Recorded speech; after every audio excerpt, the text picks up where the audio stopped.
Mga kapatid, sa buhay po natin, kailan tayo nagtataya ng ating sarili at kailan tayo nagbibigay ng ating tiwala at pananalig sa Diyos.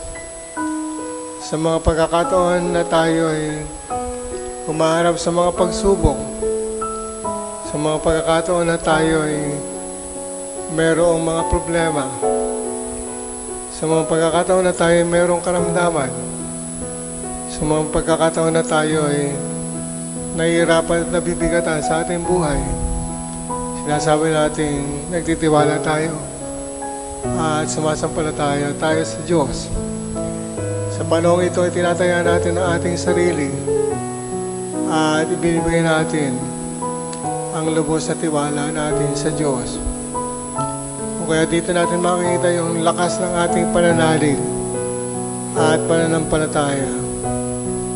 Si Maria ay nagsabi, "Ako'y alipin ng Panginoon, maganap naman sa akin ayon sa iyong sinabi."